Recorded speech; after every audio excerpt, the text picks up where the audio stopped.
Here we go back to 440 or so before Christ. We've got a man who's in a palace, and he meets his brother who comes to visit him. And he asks the brother, how's the city of our fathers? He says, lying in ruins. The walls are broken, the city is destroyed, and you're going to be sorry you even asked.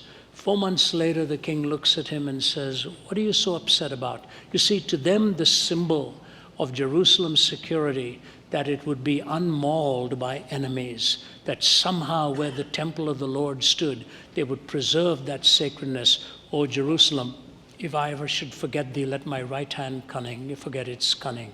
I have engraven thee upon the palms of my hands. Your walls are ever before me, says the Lord. It was a symbol to them of the trust that God had given and the protection.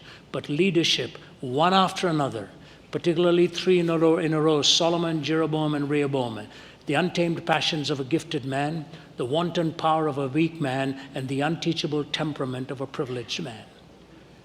Untamed passions of a gifted person, wanton power of a weak person, and the unteachable temperament of a privileged person. The leaders led them astray one after another on almost any movement in culture and country. When you see a city in moral decay, look towards the leadership and see what kind of leadership have we had.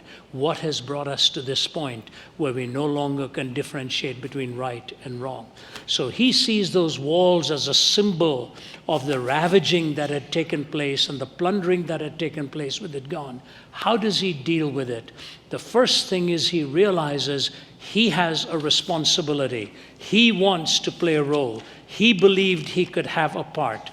And I always think of these words of Richard Sumi's book, Nehemiah, God's Builder. And he quotes Richard Ellsworth Day in this comment. It would be no surprise if a study of secret causes were undertaken to find that every golden era in human history proceeds from the devotion and righteous passion of some single individual. This does not set aside the sovereignty of God. It simply indicates the instrument through which he uniformly works.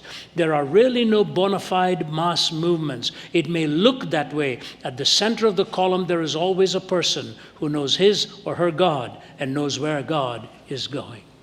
At the center of the column is a person. Like Ezekiel, he looked for a person to stand in the gap. Here, he's looking for a builder of walls. And I say to you, the biggest mistake we often make in life, in the task to which God has called us, is to assume that we really can't do very much, that we can't do it. You know, God has used children.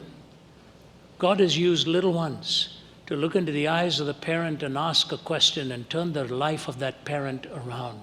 He has used ordinary people. I think it was Charles Wesley who was led to Christ by the maid in the household. This is the great writer of hymns and the great writer of music. If I'm not mistaken, I think that's the way it actually happened with Charles Wesley. What I'm saying to you is, don't underestimate what God can do through you. Don't underestimate that.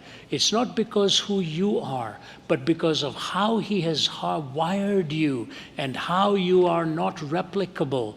What is it Charles Wesley said? God buries his workmen, but his work goes on. That work goes on through you and through me.